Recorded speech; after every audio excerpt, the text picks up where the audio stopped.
लेते हैं। ठीक है, तो ये हम अभी नए टॉपिक में आ रहे हैं, X2 AP handover. X2 AP handover कहाँ पे होता है? दो इनोड के बीच में हैंडओवर होता है, वो X2 हैंडओवर होता है। अब सपोज कोई एक ही एमएमई से जो यूजर है वो कनेक्टेड है।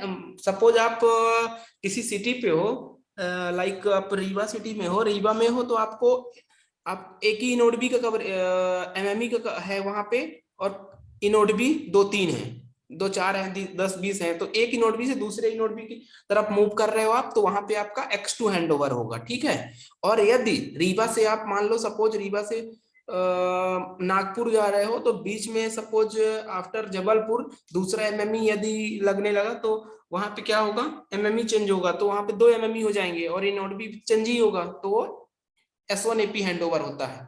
अभी हम X2 एपी हैंडओवर पढ़ रहे हैं। X2 एपी हैंडओवर में क्या होगा?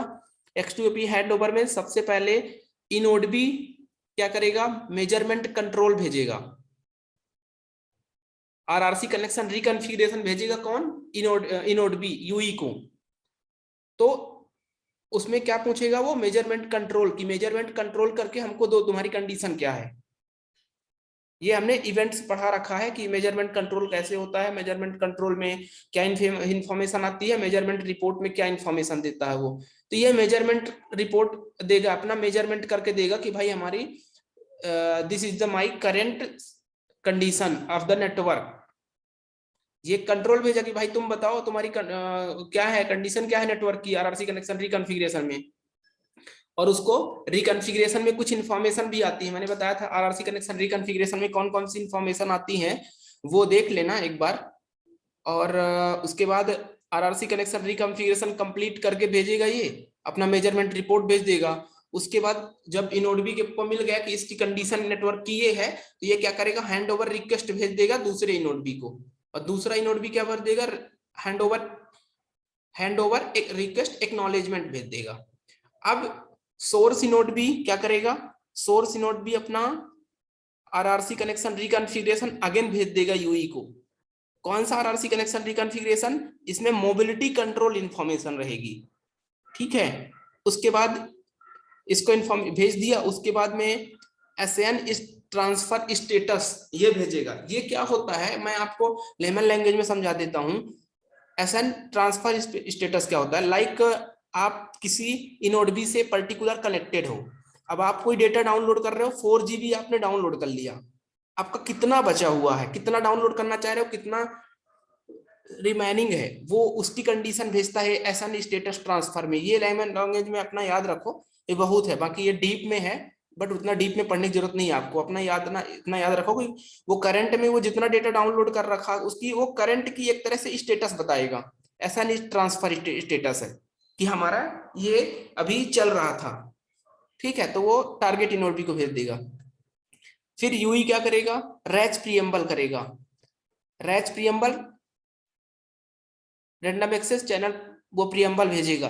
अब इसको हैंडओवर में मैंने क्या बोला था कि हैंडओवर में non contention based random access procedure use होता है। थोड़ा बहुत भी यदि याद हो तो नॉन कंटेंशन बेस्ड ये होता है कि वो उसको नेटवर्क एलोकेट करता है, उसको जो प्रीएम्बल एलोकेट होता है नेटवर्क कर देता है। अब नेटवर्क कब कर दिया? देखो आरआरसी कनेक्शन रिकॉन्फ़िगरेशन जब भेजा ना, तो इनोड बी ने ये बोला कि भाई तुमको ये प्रीएम्बल नंबर यूज करना है। आरआरसी कनेक्शन रिकॉन्फ़िगरेशन में ये इतना प्रीएम्बल नंबर यूई को दे दिया कि तुम अब रैच प्रोसीजर करो, तो यहाँ पे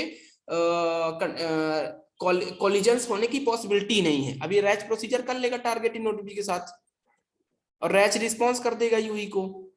ठीक है, उसके बाद आरआरसी कनेक्शन रिकॉन्फ़िगरेशन कंप्लीट कर देगा टारगेट इनोड बी के साथ, और टारगेट इनोड बी इसके फिर क्या करेगा कि S1 पाथ स्विच रिक्वेस्ट भेजेगा कि भाई मैं अब मेरा पाथ रिक्वेस्ट करेगा एमएमई को कि हमारा पाथ चेंज करो। कौन? टारगेट इनोड बी बोलेगा कि S1 AP path switch request. अब वो एमएमई भेज देगा एस गेटवे को मॉडिफाई बिहेवियर रिक्वेस्ट करो, वो मॉडिफाई बिहेवियर रिस्पांस भेज देगा। उसके बाद में S1 path response path switch response कर देगा, वो उस पाथ को स्विच कर देगा, और उसके बाद में एस गेटवे इसको एंड मार्कर भेज देगा। और टारगेट इनोड भी क्या करेगा? यूई कॉन्टेक्स्ट रिलीज भेज देगा कि भाई तुम अब सोर्स इनोड भी को बोलेगा कि भाई यू कैन रिलीज नाउ, मतलब कि मैं अब मेरे से ये यूई पूरी तरह से कनेक्ट हो चुका है, तुम इससे ड्रॉप कर सकते हो, यूई कॉन्टेक्ट रिलीज भेज देगा। This is your X2AP hand over. इससे बाहर कुछ भी नहीं पूछने वाला इंटरव्यूअर, इतना पढ़ लो आप, X2 hand over, that's enough. मतलब आपको इनका डीप में पढ़ने की भी ज्यादा जरूरत नहीं है, बट प्रोसेस पता होना चाहिए, पहला मैसेज कौन सा गया, सेकंड मैसेज कौन सा आया, थर्ड मैसेज कौन सा आया, और वो रटने की जरूरत नहीं है। सिंपली आप स्टेप बाय स्टेप या करो कि यार इसने तो मेजरमेंट कंट्रोल पूछा उससे, उसने मेजरमेंट रिपोर्ट दे दिया, तो ये हैंड ओवर एक्नॉलेजमेंट इसको भेज दिया, इसने हैंड ओवर रिक्वेस्ट भेज दिया, रिक्वेस्ट भेजा तो वो एक्नॉलेजमेंट भेज दिया, फिर ये आरआरसी कनेक्शन रिकॉन्फ़िगरेशन भेज दिया यूई को, आरआरसी कनेक्शन रिकॉन्फ़िगरेशन में प्रीएम्बल नंबर वगैरह जो भी होंगे ये एलोकेट कर देगा यूई को। उसके बाद में इनोड, सोर्स इनोड भी ये भी करेगा कि हमारी करंट में स्टेटस क्या है, हमने कितना डेटा डाउनलोड कर रखा है, ये भेज देगा टारगेट इनोड भी को। उसके बाद रेस्ट प्रीएम्बल कर लेगा। ये आपका सिंपल सा प्रोसेस हो गया, आपका सिंपल से स्टेप है आपके X2AP हैंडओवर के। ठीक है, अभी कुछ डाउट हो X2AP हैंडओवर में तो आप बता सकते हो।